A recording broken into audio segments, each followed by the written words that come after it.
Morning everybody. जैसा कि हमने क्रिस्टल बैलेंस बॉन्ड थ्योरी के बारे में पिछले लेक्चर में बताया था, आज हम बात करेंगे limitation of valence bond theory और crystal field theory. Limitation of valence bond theory में जैसे कि इसमें बहुत सारे पॉइंटों में लिमिटेशन दी गई है। पहला है कि इसमें एजम्पशंस बहुत हैं, कई तरीके की धारणाएं हैं। दूसरा क्या है, मैग्नेटिक प्रॉपर्टी के आधार पर हम लो स्पिन और हाई स्पिन कॉम्प्लेक्स की बात करते हैं, लेकिन मैग्नेटिक प्रॉपर्टी के लिए या मैग्नेटिक बिहेवियर के लिए क्वांटिटेटिव एनालिसिस के लिए कोई डाटा नहीं है। किसके लिए लो स्पिन होगा, किसके लिए हाई स्पिन होगा, ये हमें नहीं पता। तीसरा ये है कि कोई लिगेंड्स किसी कंपाउंड्स के लिए तो हाई स्पिन हो जाता है और किसी के लिए लो स्पिन हो जाता है, लेकिन एक ही रहता है, तो ये भी एक्सप्लेन करने में ये असमर्थ है। तो इसके बाद जो हमारी नेक्स्ट थ्योरी है वो है crystal field theory. Crystal field theory में एक अलग ही तरीके की धारणा बताई गई है। क्रिस्टल फील्ड थ्योरी में कहा कि इसमें क्या होता है, आयनिक बॉन्ड होता है।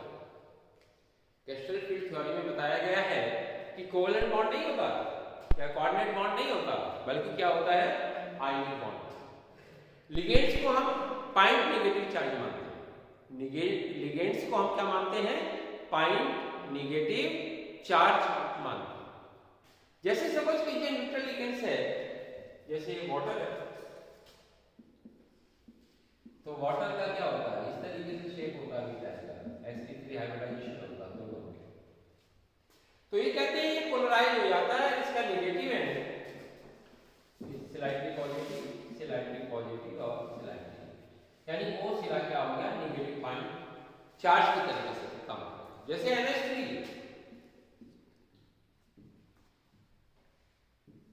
एक लोग के यहां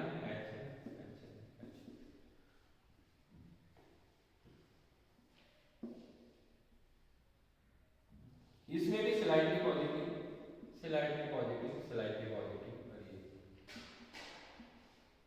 यानी कहते हैं कि ये वाला जो है सेंट्रल मेटल की तरफ मूव करता है।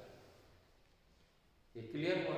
कोई भी लिगेंड्स यानी crystal according to crystal field theory we can say that the कि bond is not covalent but nature of bond is ionic. Ligands is called a point negative charge. Ligands को क्या माना गया है, पॉइंट नेगेटिव चार्ज। इसमें क्या आता है, लीनियर कॉम्बिनेशन ऑफ क्या है, नीचे थ्योरी है ये crystal field is split in octahedral coordination entities. हां, क्या लिखा है, crystal field is splitting in octahedral coordination entities. इसमें क्या माना गया है बेटा, ध्यान से सुनेंगे। इसमें दो तरीके के कॉम्प्लेक्स को डिस्कस किया गया है, एक 6 लिगेंड्स वाले और एक 4। एक ऑक्टाहेड्रल कॉम्प्लेक्स के लिए ऑर्बिटल की स्प्लिटिंग और एक टेट्राहाइड्रल कॉम्प्लेक्स के लिए कोऑर्डिनेशन यानी ऑर्बिटल्स की स्प्लिटिंग। तो ध्यान से देखेंगे, कोई भी हमारा सेंट्रल एटम जनरली क्या होता है, डी ब्लॉक एलिमेंट होते हैं। कौन से होते हैं, डी ब्लॉक एलिमेंट। और डी में क्या होता है, इससे पहले बताने से पहले मैं आपको ये बता दूं कि हमारे डी ऑर्बिटल दो तरीके के 5 ऑर्बिटल्स होते हैं। कितने होते हैं, नाम क्या क्या होता है, DXY, DYZ, GBZX, DX2Y2 और D। इसमें दो तरीके के ऑर्बिटल्स हैं, ये एक्सिस के बीच में रहते हैं।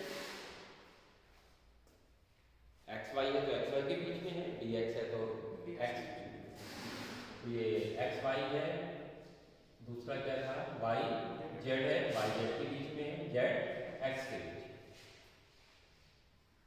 इन्हें हम कहते हैं T2 ऑर्बिटल्स। क्या कहते हैं, T2। और इन दो ऑर्बिटल्स के सेट को कहते हैं P ऑर्बिटल्स, जो इक्विलेटरल यानी एक्सिस पे होते हैं। x2 y2 एक्सिस पे है, y पे है और z एक्सिस। क्लियर। तो दो तरीके के ऑर्बिटल्स क्लियर हो गए। अब हम बात करेंगे क्रिस्टल फील्ड थ्योरी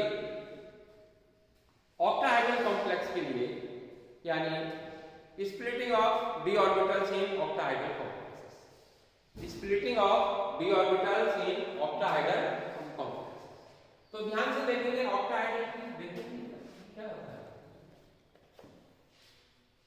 octahedral की इस तरीके से ये तो नहीं आ ये लिगेंड्स है और ये नेगेटिव चार्ज की बात कर रहे हैं, नेगेटिव पॉइंट चार्ज की बात की, ये भी है और ये कहां जा रहे हैं, इनफिनाइट से आ रहे हैं किधर, सेंट्रल मेटल की। ध्यान से देखेंगे, रटने की बात नहीं है, बिल्कुल क्लियर हो जाएगा किधर जा रहे हैं, सेंट्रल मेटल। क्लियर, समझ में आया? ऑक्टाहेड्रल में इसी तरीके से सेंट्रल मेटल में कितने डी ऑर्बिटल्स होते हैं, 5। स्प्लिटिंग ऑफ डी ऑर्बिटल्स की बात कर रहे हैं, कैसे टूटते हैं ये ऑर्बिटल ऑक्टाहेड्रल कॉम्प्लेक्स में। क्लियर, जब ऑर्बिटल्स क्या होते हैं, जहां पे इलेक्ट्रॉन के पाए जाने की संभावना सबसे अधिक होती है वो ऑर्बिटल्स होते हैं, यानी नेगेटिवली चार्ज। इलेक्ट्रॉन कैसा होता है, नेगेटिवली चार्ज। कहां रहता है, ऑर्बिटल्स। इधर से भी क्या आ रही है, नेगेटिव आ रही है, सारे नेगेटिव आ रहे हैं। जब नेगेटिव नेगेटिव की तरफ बढ़ेगा तो क्या होगा, रिपल्सन होगा, यानी इन सब ऑर्बिटल्स की एनर्जी बढ़ जाएगी। क्लियर, अब क्या है, फिर ये आगे को चल पड़े। ये क्या है, एक्सिस के बीच में, ये एक्सिस के बीच में। तो जो एक्सिस के बीच में ऑर्बिटल्स हैं कौन कौन से, dxy, dyz, dz, इन पे रिपल्सन ज्यादा होगा, इनकी एनर्जी बढ़ जाएगी और बाकी जो एक्सिस पे है उनकी एनर्जी कम हो जाएगी। यानी डी ऑर्बिटल्स कैसे टूटेंगे, 2 तरीके से टूटेंगे। इन बढ़ी हुई एनर्जी से एक की एनर्जी कम हो जाती है, एक की एनर्जी बढ़ जाती है। बढ़ेगी किसकी, जो एक्सिस के बीच में है, कौन से हैं, समझ में आ रही, घटेगी किसकी, जो एक्सिस पे है। क्लियर, समझ में आया कि नहीं? तो इस प्रोसेस को हम क्या कहते हैं, splitting of D orbitals in octahedral complex. Clear हुआ ना? क्या है कि हमने माना है कि जो लिगेंड्स होता है वो नेगेटिव चार्ज यानी पॉइंट चार्ज होता है, नेगेटिव पॉइंट चार्ज होता है।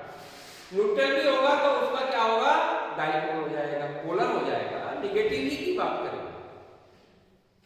इनफिनाइट से ऑक्टाहेड्रल कॉम्प्लेक्सेस में इनफिनाइट से लिगेंड सेंट्रल मेटल की ओर ये बढ़ेंगे। लिगेंड्स का मतलब नेगेटिव पॉइंट, उसके अंदर डी ऑर्बिटल्स हैं, डी ऑर्बिटल्स किसे कहते हैं, यहाँ पे इलेक्ट्रॉन रहते हैं यानी वो नेगेटिव होता है। तो पांचों की एनर्जी बढ़ जाएगी जब दूर से आ रहे हैं। जब और पास आएंगे तो जो उनके रास्ते में आ गया उसकी एनर्जी बढ़ जाएगी, जो रास्ते से हट गया उसकी एनर्जी घट जाएगी। तो ये क्या है, ऊपर P2G है और ये क्या है, समझ में आया नहीं आया है, समझ में आता है? इस एनर्जी दोनों के डिफरेंस को डेल्टा O, डेल्टा O मतलब crystal field stabilisation energy of the octahedral complex. और ये किसके बराबर होती है, 10 dQ के, 10 dQ। क्लियर, अब देखिए ये एनर्जी बढ़ेगी कितनी, 2/5 डेल्टा, और ये 3 ऊपर है तो नीचे 3/5 डेल्टा। ये नेगेटिव कम होगी, देखो उल्टा निशान तो नहीं लगा, नीचे 2/5 ऊपर 3/5। क्लियर हो गया ना? ये किसका है, ऑक्टाहेड्रल। एक मिनट ध्यान से देखिए, ध्यान से देखिए, ध्यान से देखिए, अरे हाँ ध्यान से देखिए। ये क्या है, X axis, Y axis, Z axis. तो एक्सिस पे आ रहे हैं ना, एक्सिस पे आ रहे हैं ना, तो एक्सिस पे कितने होंगे, 2, और एक्सिस के बीच में कितने होंगे, 3। क्लियर, 3 होंगे। क्लियर, कहने का मतलब है, ध्यान में रखिए कि पहले सारे के सारे ये एक्सिस भी तो है, एक्स एक्सिस, वाई एक्सिस और जेड एक्सिस। तो जो एक्सिस पे है उनकी एनर्जी बढ़ जाएगी और जो एक्सिस के बीच में है उनकी एनर्जी घट जाएगी। ये कितनी है? 3 है। ये कितनी है? टोटल 10 dq है। ऊपर कितना जाएगा? 3/5 और नीचे क्या आएगा? 2/5। ये क्लियर? ध्यान से देखिए। एक बार और सुनिए कि हमने बताया कि d ऑर्बिटल्स कितने होते हैं? 5 होते हैं। कौन कौन से होते हैं? dxy, dy, zx, dx2, y2 और dz2। तो इसमें एक्सिस के ऊपर कौन कौन से हैं? dx2, y2 और dz2 है। एक्सिस के बीच में कौन कौन से हैं? dxy, yz, zx है। अब ये क्या है? मेटल है। x एक्सिस, y एक्सिस और z एक्सिस। समझ में आया ना? तो लिगेंड्स कहां से आ रहे हैं? कहां से आ रहे हैं? इनफिनाइट से। कहां पे जा रहे हैं? मेटल की ओर। रास्ते में क्या पड़े? D orbitals. डी ऑर्बिटल्स में सबकी एनर्जी बढ़ गई। जो इसके रास्ते पे एनर्जी आएगी वो बढ़ जाएगी और जो रास्ते यानी जो एक्सिस पे आएगी वो बढ़ जाएगी और जो एक्सिस के बीच में आएगी वो कम हो जाएगी।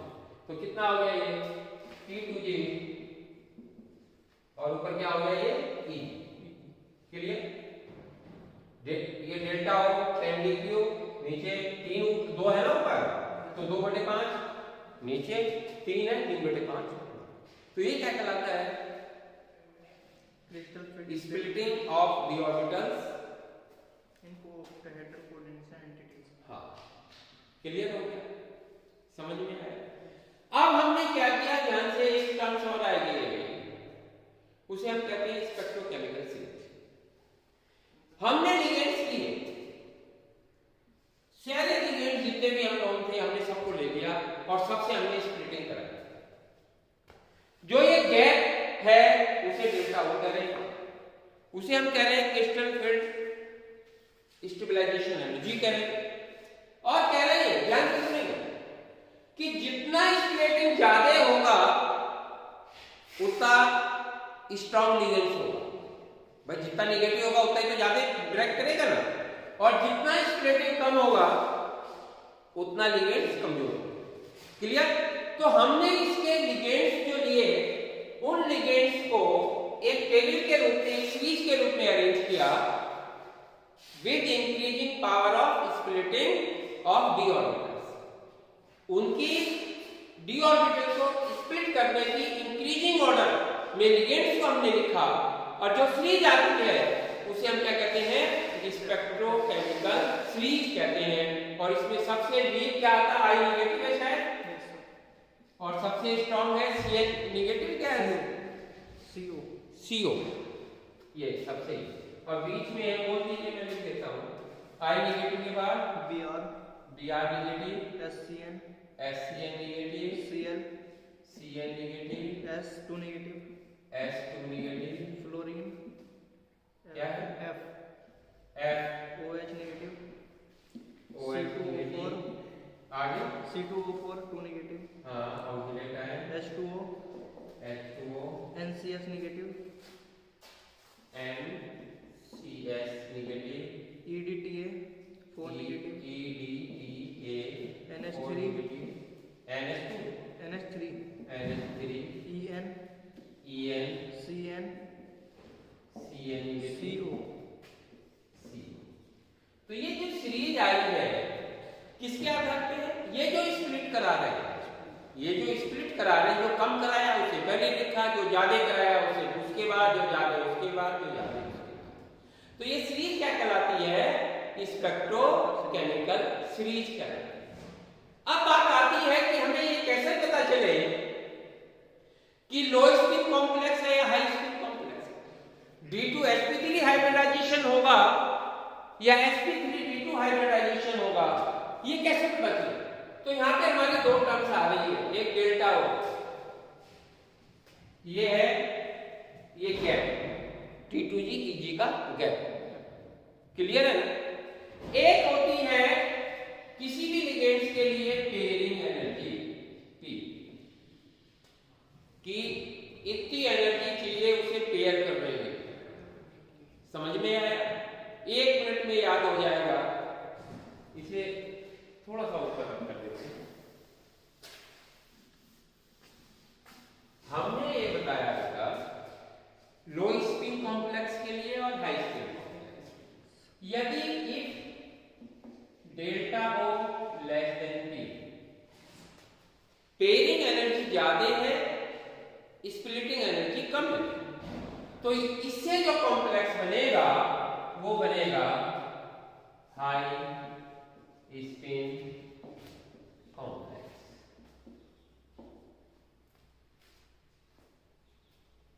समझ में आया? हाई स्पिन कॉम्प्लेक्स मतलब sp3d2 हाइब्रिडाइजेशन। ये पूछेगा कौन सा हाइब्रिडाइजेशन हो, यदि ये दे दे if delta is less than p, then which type of coordination compound shows the hybridization? sp3d2। Spin high spin complex. Spin किससे होती है? नंबर ऑफ अनपेयर्ड इलेक्ट्रॉन से।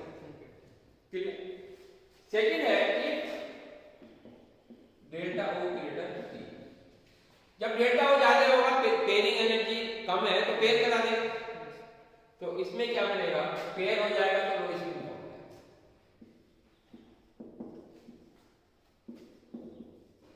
Hybridisation p2sp, spin pair, spin pair, spin free, ये भी नाम है इसके, spin free, ये याद रखनी है। स्पिन फ्री में हाइब्रिडाइजेशन कौन सा होता है? sp3d2। स्पिन पेयर्ड में कौन सा होता है? d2sp3। क्लियर? d2sp3 हाइब्रिडाइजेशन है तो क्या होगा? लो स्पिन कॉम्प्लेक्स। कब होगा? जब डेल्टा हो ज्यादा होगा पी से। नहीं है, क्लियर हो गया है? इसके आगे देखिए क्या है, ये हो गया, ये देखिए कलरिंग कोऑर्डिनेशन। नहीं अभी बेटा इसमें एक और है कलर, ये समझ में आया क्या? नहीं आया? अब हम बात करते हैं crystal field splitting of tetrahedral complexes. Octahedral की बात की, क्लियर हुआ ना? क्लियर भी है ना? अच्छा, अब हम करते हैं बेटा किसकी? हाँ,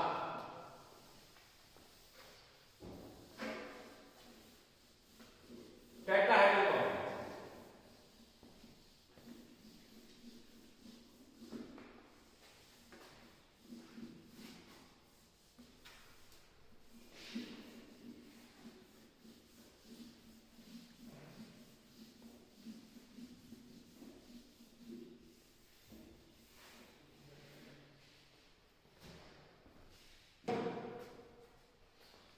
टेट्राहाइड्रल में क्या होता है? मेटल एंड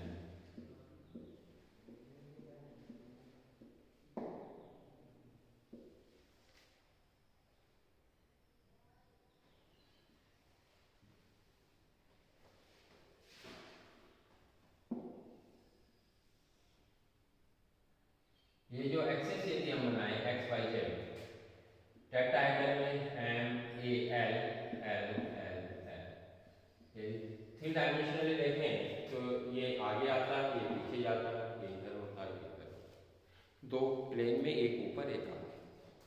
तो इसमें क्या होता है कि जब ये central metal atom d orbitals है, ध्यान से देखिए,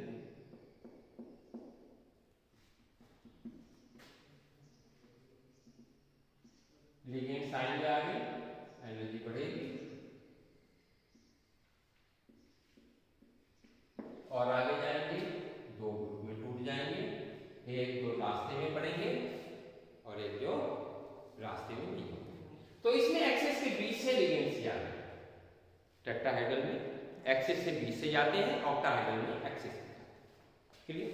जब एक्सिस के बीच से जा रहे हैं तो एक्सिस के बीच में जो ऑर्बिटल्स होंगे उनकी एनर्जी क्या होगी? बढ़ जाएगी। एक्स वाई वाई जेड, जो एक्सिस पे होंगे उनकी एनर्जी घट जाएगी। D X square Y square और डी जेड, ये क्या कहलाएगा बेटा? डेल्टा कहलाएगा, वो डेल्टा। क्लियर? आगे देखेंगे, अब देखिए नीचे दो, देखो देखते कैसे, नीचे दो ऊपर 3, 2/5, और नीचे 3/5, ये डेल्टा टी और ये डेल्टा। समझ में आ गया? एक रिलेशन है हमारे पास delta T delta omega delta T is equal to 4/9 delta, ये याद रखना। डेल्टा टी किसके बराबर होता है? 4/9 डेल्टा ओमेगा के बराबर होता है। क्लियर? समझ में आता है? तो इस तरीके से हम ये क्रिस्टल फील्ड थ्योरी का समापन करते हैं। ये कंप्लीट हो जाती है क्रिस्टल फील्ड थ्योरी। यहाँ पे नहीं आया इसमें भी लिमिटेशंस हैं, पढ़ लेना है। आगे क्या दे रखा है?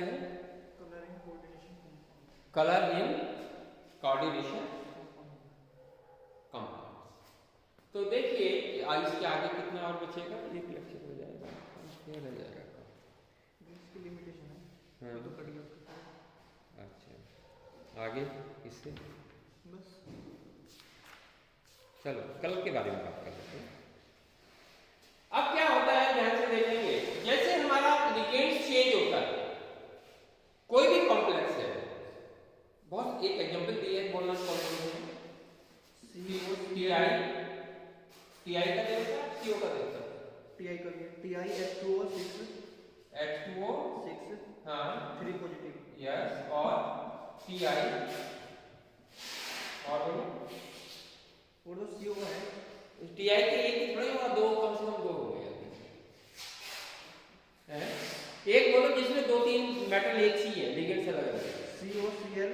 हाँ चलो कोई मैं कर देता हूँ, कलर को डिस्कस करके हम समझाते हैं कलर को।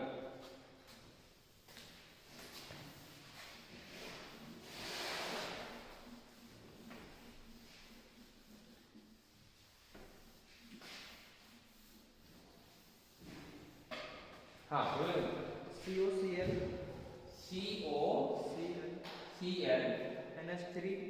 NH3 का 5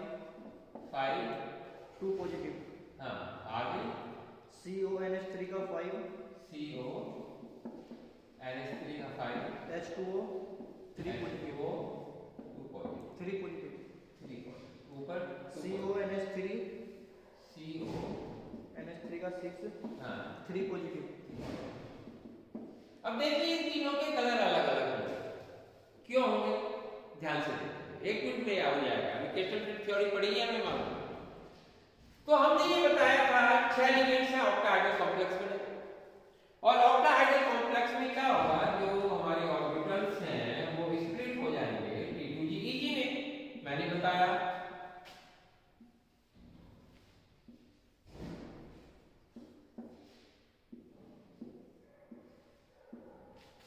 क्लियर? ये T2G और ये क्या हो गया, ये डिफरेंस कितना है, डेल्टा। और ये भी मैंने बताया कि हर एक लिगेंड्स के लिए डिफरेंस अलग अलग है। CO3 COFeC, ये ACTIBCR MnFeC कितना 27 है ना, 27 ही तो है CO। तो इसमें क्या है 3D same force.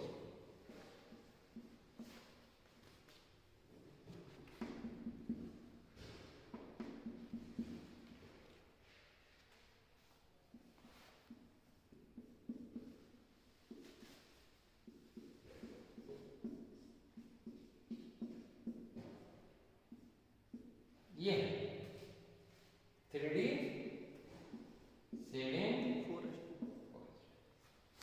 Clear. 3 electron 3 plus 3 है ये, क्लियर। ये है हमारे पास NH3 क्या है, NH3 स्ट्रॉन्ग है, डेल्टा उठा देगा तो ये कितना शेयर करेगा पीछे, दो खाली।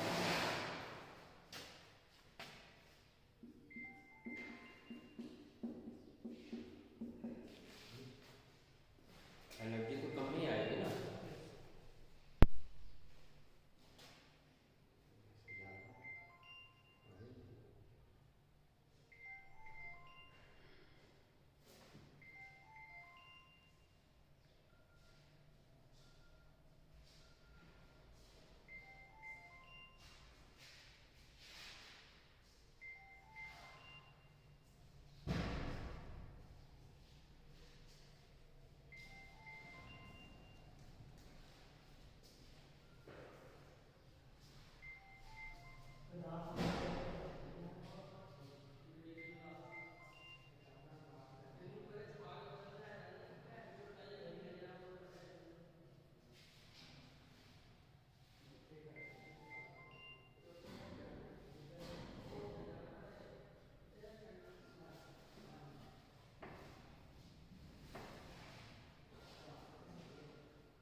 Cn स्ट्रॉन्ग है, Cl अलग है, तो क्या होगा? डेल्टा O एक के लिए अलग होगा, जिसमें केवल ध्यान से देखें NH3 5Cl। दूसरे के लिए ये डिफरेंस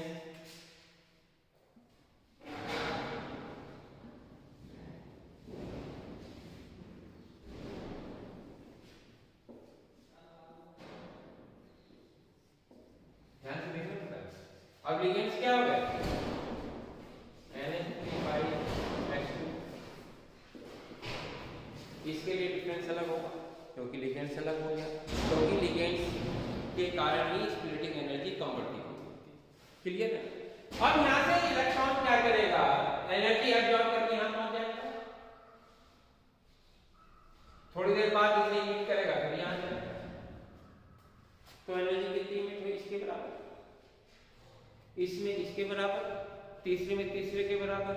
तो तीनों फ्रीक्वेंसी अलग अलग होगी, तीनों के कलर अलग अलग दिखाई। समझ में आएगा?